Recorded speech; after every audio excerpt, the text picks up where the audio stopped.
The things that have happened to me while I've been in the house is, you know, the doors will shut and you hear footsteps walking and there's no one here.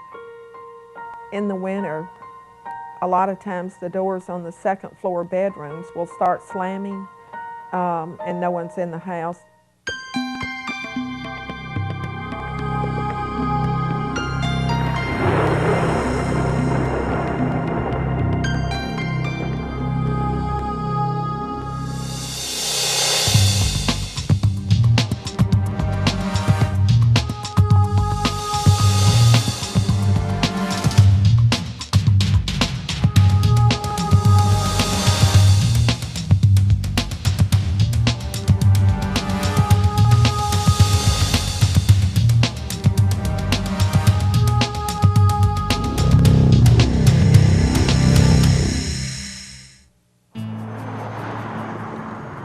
Since its incorporation, the town of Helena, Arkansas has a rich and colorful history.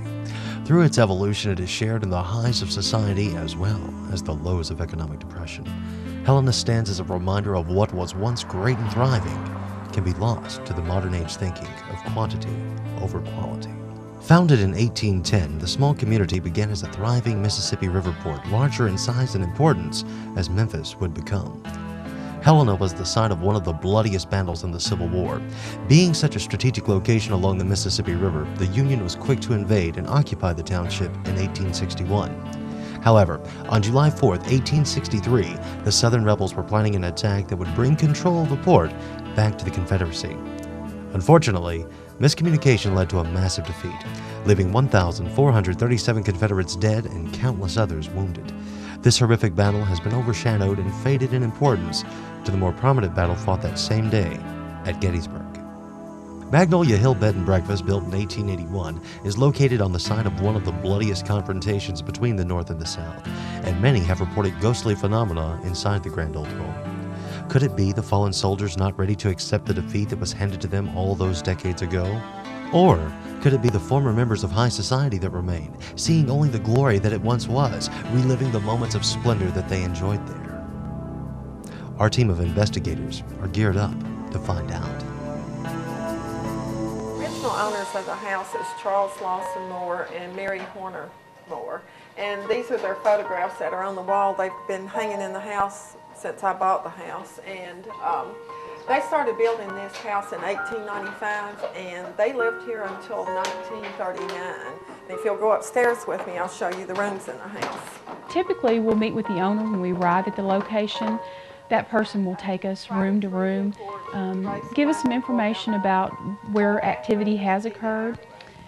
We'll determine what are the hot spots, so to speak, and set up our cameras there. We may have to move the cameras later on in the evening if there's no activity during the time that it's been there. I would say at least several hundred people have told me about strange activity that's happened to them while they stayed here overnight. Most of the time it's small incidences, and they would say, I'm not really sure if I should even say anything but this happened. Magnolia Hill offers a unique opportunity to photograph an apparition that is seen there by many guests. She appears in a long dress, she has long flowing hair, and she's consistently seen there over the years. And so we're going there in hopes of capturing her on film. It's moving. It's over here. 2.5. Yeah, it's coming this way. 72.0, 72.0, 70.9. I try to approach all the investigations from a 100% scientific aspect. I don't like to think about the paranormal explanations for things as much as I do looking at it for, is there a verifiable scientific phenomena that could be associated with this? One room, open the door so we can see a little bit more inside the room. Person on the far right, is there anyone in there? Command post structure that we usually utilize on our investigations is done for a number of reasons. The most popular reason would be that it would aggregate all of our equipment into one location. It'd be much easier for the investigator that's assigned to monitor to be able to monitor every piece of equipment from one central location. I like to know the history of the place and, believe that the walls can talk, so I'm looking for that. What's happened there before? Why would this place be haunted? And why would there be some kind of residue, from another world? I heard the same sound, but with a harsh knock, like this. And the door was open when I came out.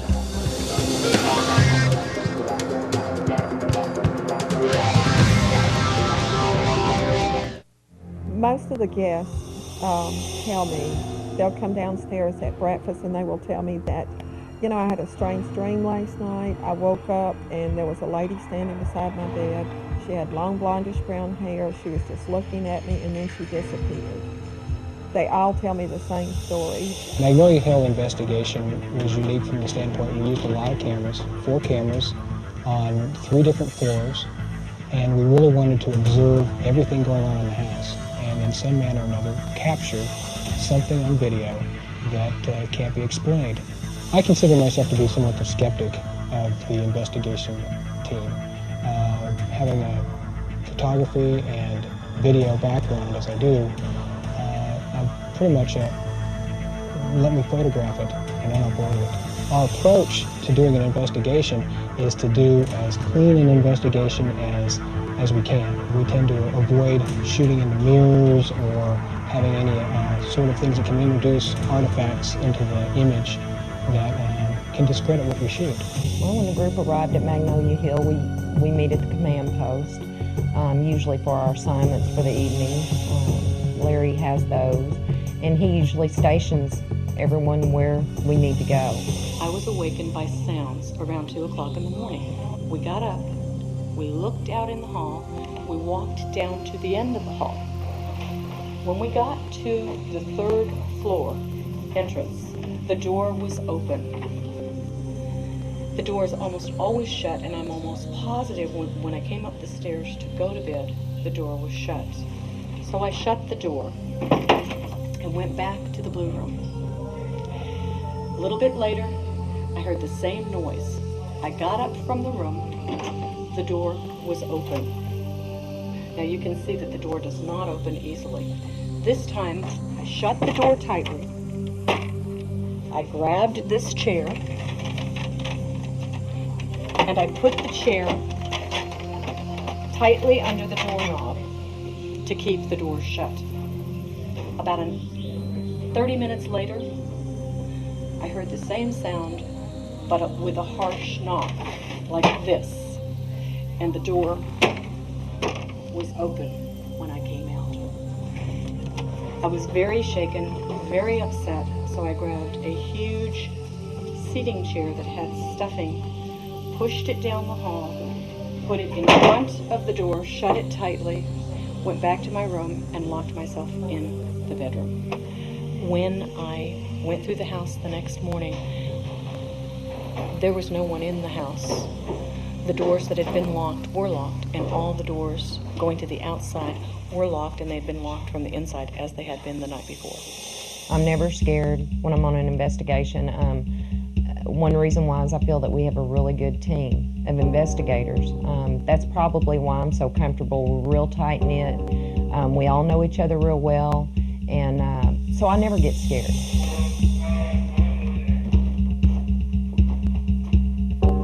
This is our EMF detector. It's going to be in this area of the room, and I will be sitting in the chair there asking questions and have a tape recorder running. Hopefully we'll pick up something other than just myself asking questions. I had a guest overnight. He was talking on the telephone to me. He walked across the room and the armoire just fell on him. And it's never done that before. It's never shaky. It's never done it since. It did it on that one occasion. One of the most popular tools that we utilize on the vast majority of our investigations is the EMF meter. The EMF meter is the electromagnetic force that surrounds everything at all times. Cell phone emits EMF radiation, electronic devices emit EMF radiation. EMF radiation that's above the normal level has traditionally been associated with paranormal activity. Because we don't want to have a false reading when we're doing an investigation. So when we know where there is wiring, we'll set our EMF detector somewhere where there's not, and then if anything out of the ordinary comes along, the meter will go off.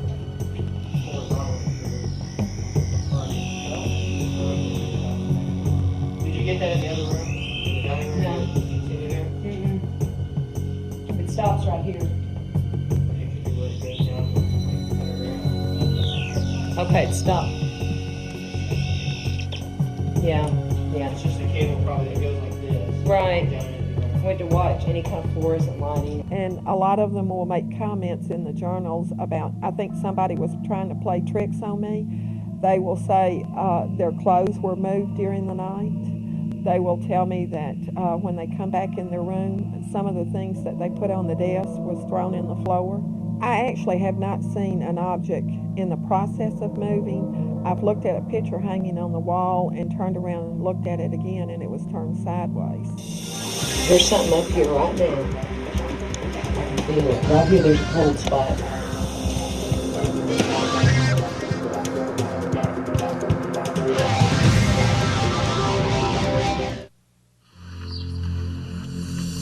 Oh, cold right here.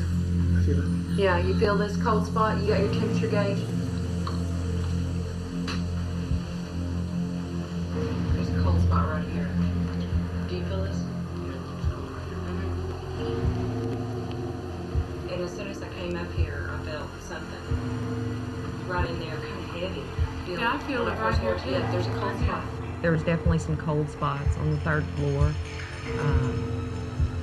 Not only myself felt them, there was other people that as soon as I would say there's a cold spot here, they would walk over and they would feel it too. Another one of the tools that we utilize is an infrared thermometer.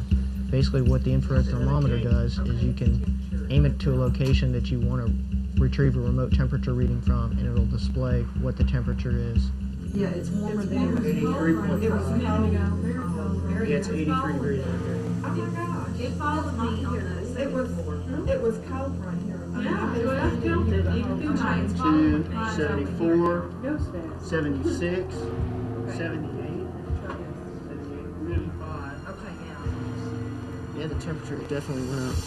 All of a sudden, I was chilled. I was chilled to the place where my arms goosebumped. It wasn't a chill that can really be explained as a temperature because it didn't seem to come from anywhere. It just all of a sudden was there. Again, being skeptical, I looked up for vents to see if the vent where the heating and cooling system was on, and it wasn't. We were near no windows. There wasn't any source for a temperature drop.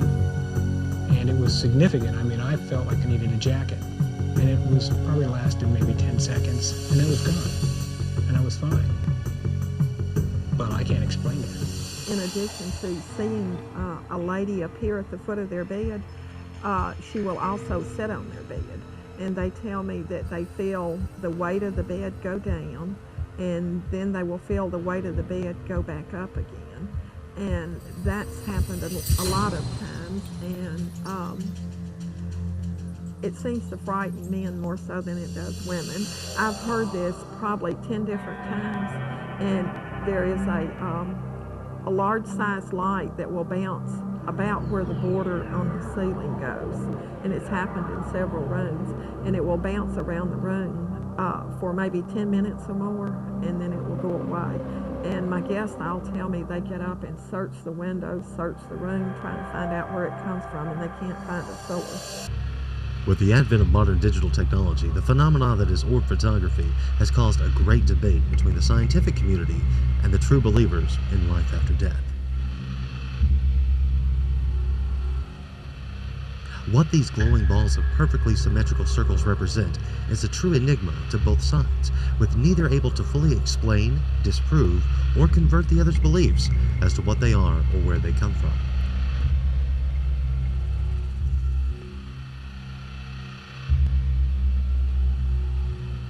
To the scientific community, the images have been written off as specks of dust, water spots, or a malfunction within the equipment used. However, the malfunction argument in regards to digital cameras, both video and still, doesn't hold up to previous findings on 35mm and other types of film.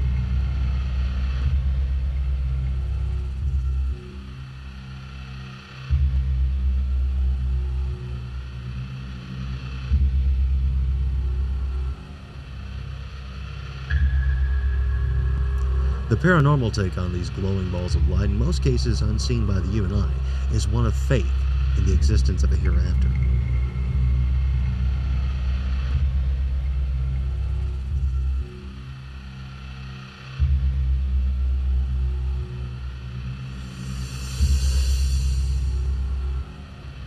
Some believe that the orbs are the disembodied spirits of those who have passed on, no longer relegated to the physical realm and its duties as the animator of the flesh.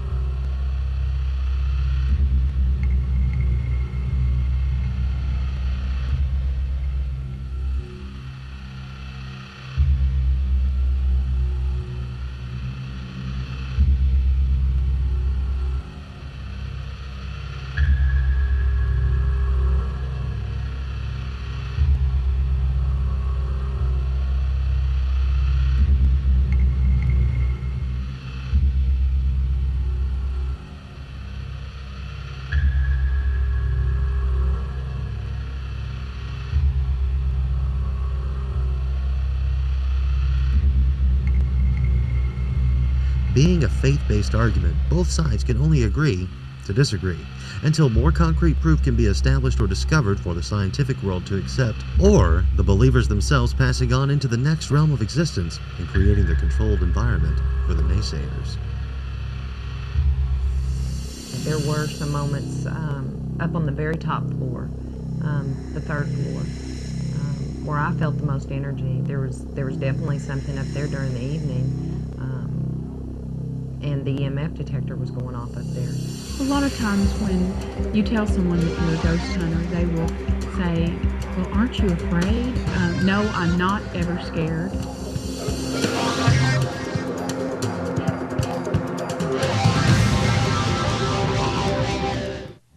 I think there could have been a little bit more communication. We should have set our cameras up in different places rather than keeping them stationary for the evening, which is something that I learned on this investigation. And like I said, you know, on the next investigation, I'll know that. What's our expectations? We really don't have expectations, we have hopes. We go to a location, we hope to come away with something.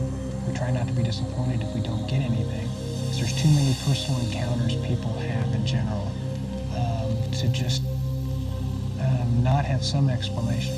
This evening we did not walk away with the full-bodied apparition that we came for, but overall I think it was productive. We had some very interesting images that showed up on film, on our digital cameras. We had cold spots here and there that we were able to determine with our thermal scanners. On a positive note, we did learn some new things as far as equipment setup and teardown. They live in the house just like I do, I think. And I think sometimes when some of my guests are not expecting anything, they think it's amusing to surprise them. Not really scare them much, but just frighten them a little bit or make them think about it. And I think they're just enjoying their time here. I don't think they're up to anything harmful. I think they're spending time here like I'm spending time here, and they're enjoying it.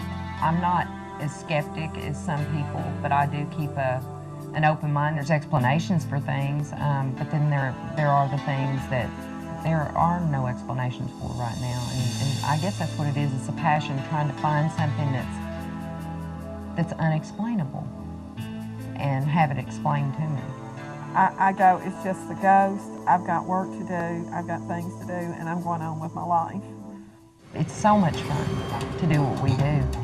We don't get paid for it, but you know, some people have different hobbies. Some people collect coins. We just happen to hunt ghosts.